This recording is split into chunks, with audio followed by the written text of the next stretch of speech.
नेता आप सांसद संजय सिंह, जिनका मैं स्वागत अभिनंदन करता हूं, तेजी से कन्नौज की धरती पर आपके बीच में आ रहे हैं। माननीय संजय सिंह।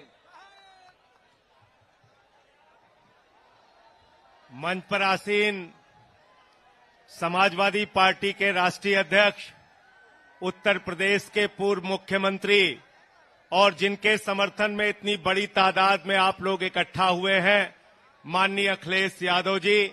मंच पर आसीन कांग्रेस पार्टी के पूर्व अध्यक्ष, लोकसभा के सांसद, जिन्होंने 4000 किलोमीटर की भारत जोड़ो यात्रा निकालकर लोगों को जगाने का काम किया, राहुल गांधी जी, आदरणीय प्रमोद तिवारी जी, समाजवादी पार्टी के समस्त नेता, कांग्रेस पार्टी के नेतागण, आम आदमी पार्टी के नेतागण, आप सबका हृदय की गहराइयों से अभिनंदन करता हूं कि इतनी बड़ी तादाद में मौजूद होकर आपने बताने का काम किया है कि अखिलेश यादव जी कन्नौज से बहुत बड़ी जीत हासिल करने जा रहे हैं, बहुत बड़ी जीत।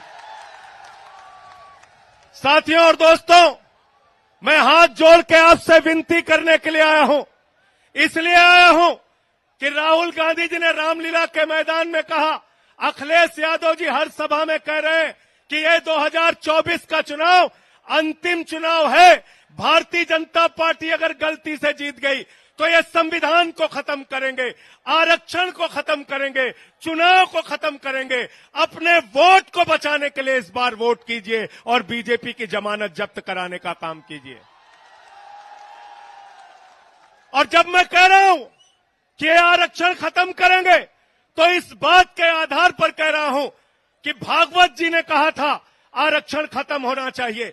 मनमोहन वैद्य आरएसएस के नेता कहते हैं आरक्षण खत्म होना चाहिए। 1989 में भारतीय जनता पार्टी ने आरक्षण का विरोध किया था जब ओबीसी का आरक्षण लागू हुआ था। ये लोग संविधान खत्म करना चाहते हैं। लल्लू सिंह कहते हैं, अयोध्या के प्रत्याशी, संविधान खत्म करो। ज्योति मिर्धा कहती हैं संविधान खत्म करो। अरुण गोविल कहते हैं संविधान खत्म करो। अनंत हेगड़े कहते हैं संविधान खत्म करो। अरे जो बाबा साहब का संविधान खत्म करेगा, हम उसकी राजनीति खत्म करेंगे, ये संकल्प हमको लेना है। इतनी नफरत है भाजपा के मन में, इतनी नफरत। 5 साल तक मुख्यमंत्री रहे अखिलेश यादव जी, 5 साल तक।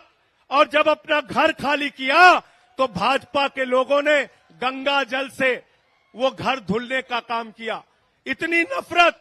अभी कुछ दिन पहले कन्नौज के अंदर अखिलेश यादव जी एक मंदिर में चले गए, उस मंदिर को गंगा जल से धुलने का काम किया। इतना अपमान करते हो आप, इतनी बेइज्जती करते हो आप, इतनी घृणा है आपके मन में पिछड़ों के प्रति, दलितों के प्रति। मैं आप लोगों से निवेदन करने के आया हूं, जो अखिलेश यादव का अपमान हुआ, अपने वोट की ताकत से उसका बदला ले लेना।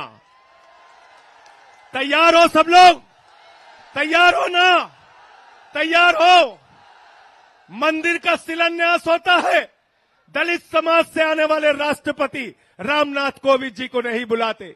मंदिर का उद्घाटन होता है, आदिवासी समाज की राष्ट्रपति द्रौपदी मुर्मू जी को नहीं बुलाते। अपमान करते हो आप दलितों का, पिछड़ों का, आदिवासियों का। इसीलिए अखिलेश यादव जी ने आह्वान किया है, पीडीए मिलकर इस बार भारतीय जनता पार्टी की जमानत जब्त कराने का काम करेंगे। तैयार हो ना सब लोग? मोदी जी क्या कर रहे हैं? कह रहे हैं 400 पार, 400 पार, 400 पार। हमने कहा इन चक्करों में मत पड़ना, ये मोदी जी का जुमला है। गए थे बंगाल में, बोले 200 पार, 200 पार, 200 पार, आई 73 सीट।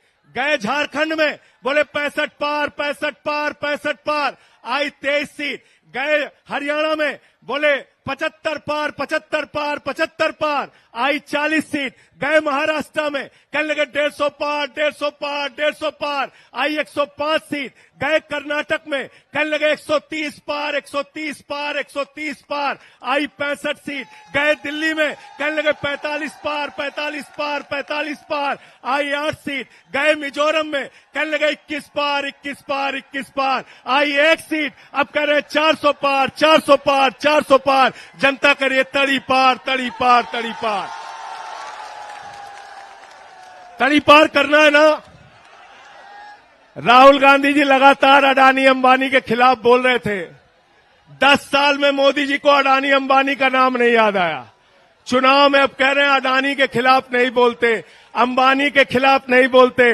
अरे मोदी जी, अगर आपको टेम्पू का नंबर मालूम है तो ईडी सीबीआई भेजो, अडानी अंबानी को गिरफ्तार करो, करो गिरफ्तार, उनको करो गिरफ्तार। इसलिए इस जुमले में नहीं फंसना है। अंतिम बात कह के मैं अपनी बात को खत्म करूंगा। साथियों और दोस्तों, अखिलेश यादव जी ने उत्तर प्रदेश के विकास के जो काम किए उसके फीते आज तक काटे जा रहे हैं, उसके फीते आज तक काटे जा रहे हैं। इसलिए ये लोग स्कूल नहीं बना सकते, अस्पताल नहीं बना सकते, सड़कें नहीं बना सकते, बिजली पानी नहीं दे सकते। मोदी जी आए थे कोरोना के टाइम में, उन्होंने कहा भाइयों और बहनों, गांव-गांव में कब्रिस्तान है तो शमशान होना चाहिए कि नहीं होना चाहिए। ये शमशान बनाने वाले लोग हैं। ये आपके बच्चों को स्कूल अस्पताल नहीं दे सकते। हमारे मुखिया अरविंद केजरीवाल को जेल में डाल दिया, मनीष सिसोदिया को जेल में डाल दिया, सत्येंद्र जैन को जेल में डाल दिया, मुझे 6 महीने जेल में रखा। 6 महीने नहीं, पूरी जिंदगी जेल में रखोगे, तब भी तुमसे लड़ेंगे और जीतेंगे। जय हिंद।